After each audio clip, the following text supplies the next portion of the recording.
Imagine growing up in a Muslim country. Your parents, your friends, your teachers, your imam all assure you that the Quran has been perfectly preserved and that it's filled with scientific miracles. They assure you that Muhammad was the greatest man who ever lived and that he performed miracles and that he was prophesied in the Bible.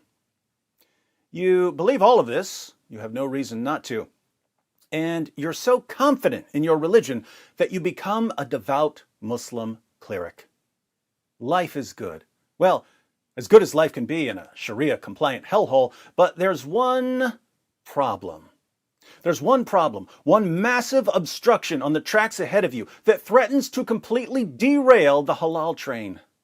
That problem is you've got internet access. The internet is awfully tempting. And eventually, you start looking at some things that your imam doesn't want you looking at, namely, embarrassing facts about Muhammad and the Quran. Soon you realize that everything you were taught was a lie, spread by generations of deceptive imams. So you leave Islam, even though Islam has been the foundation of your life for decades. What do you do now? Well, you could keep your apostasy a secret. Many ex-Muslims do just that in Muslim-majority countries. There are millions of secret ex-Muslims in Muslim-majority countries. But some ex-Muslims are so outraged when they find out that they've been deceived all their lives that they decide to expose the lies in order to protect others from the deception. So you start making videos about Muhammad and the Quran and posting them on YouTube. Pretty safe to do if you're in the United States, for now. But if you're posting your videos in Indonesia, which has the highest Muslim population in the world, not so much. What happens if you get caught posting videos about Muhammad and the Quran in Indonesia? You get tortured by Napoleon Bonaparte. I wish I were kidding. The Barnabas Fund reports.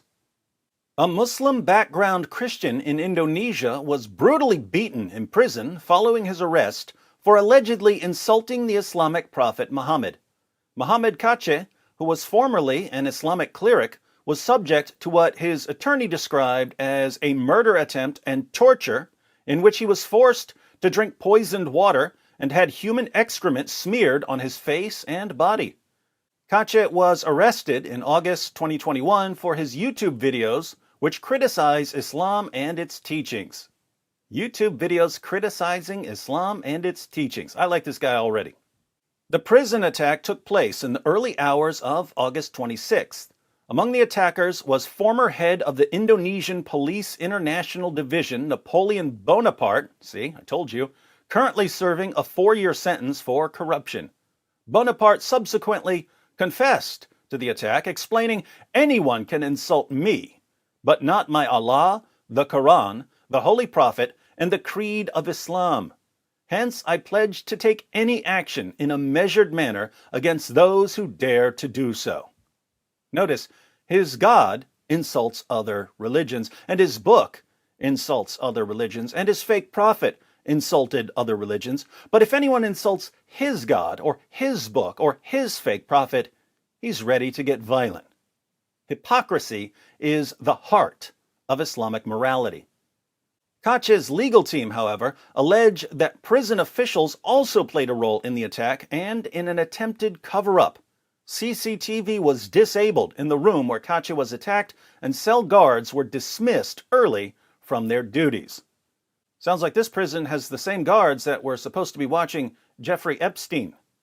Prison officials prevented Kace's legal representatives from visiting him on the afternoon of August 26th by claiming he was required to self-isolate for 14 days due to COVID-19 protocols. After 2 weeks, Kace's attorneys and his son were allowed to see him. "There was a bruise on his left arm," said his son. "There was a bruise on his back. He told me, probably my rib is broken." And this was weeks after the beating. Kace's attorney, Kamarudin Simanjutak, explained that Kace was interrogated without any legal representation after the attack, as well as being initially refused any treatment. Notice what's going on here. Indonesia is made up of more than 17,000 islands. And even though Muslims are the majority, there are plenty of Christians, Hindus, and Buddhists, so there's a fair amount of diversity from island to island, and this generally leads to a less strict implementation of Islamic law. So instead of executing ex-Muslims who criticize Muhammad, Indonesia puts them in prison. Isn't that more tolerant? Isn't that more modern? Isn't that more enlightened? But look at what happens. The government puts these ex-Muslims in prison with Muslim inmates and Muslim guards. What could go wrong? Simanjuntak also said that prison authorities had tried to cover up the incident for several weeks while they claimed Kace was in COVID isolation. They all said nothing happened to our client, not even touched. After we exposed that this was not the case, he added, investigators and high-ranking officials seemed to be competing to release statements that torture happened in their own detention center. Kace's legal team has written to several key figures, including the chiefs of the Cyber Division and the Criminal Investigation Agency. They have also written to National Police Chief Listio Sigit Prabowo, himself a Christian, asking why Bonaparte and others appear to be acting as an unaccountable religious police. We've seen this over and over. When the government refuses to enforce Sharia, other people will. But keep in mind, Mohammed Kace is still alive. According to Islam, he's under 2 death sentences, one for leaving Islam and another for mocking Muhammad. So even though we're outraged that Kace was arrested, incarcerated, and tortured for leaving Islam and mocking Muhammad, many Muslims are outraged that Kace was only arrested, incarcerated, and tortured for leaving Islam and mocking Muhammad. According to Western Muslim apologists, who are extremely popular on social media, anything short of public execution for Kace just isn't Islamic enough. There's a reason why there's a capital punishment, because people like you, little weaklings who leave their religion and cause corruption in the land by spreading it, the capital punishment in Islamic law would be applied to you. We have no doubt, and we're proud of that. Irony of ironies, the Muslim Napoleon Bonaparte torturing a Christian ex-Muslim in prison is actually far more tolerant than British Muslim apologists who are recruiting future beheaders on YouTube. But don't forget that the only possible reason anyone could ever have for being at all concerned about Muslim apologists calling for the public executions of our ex-Muslim friends is racism.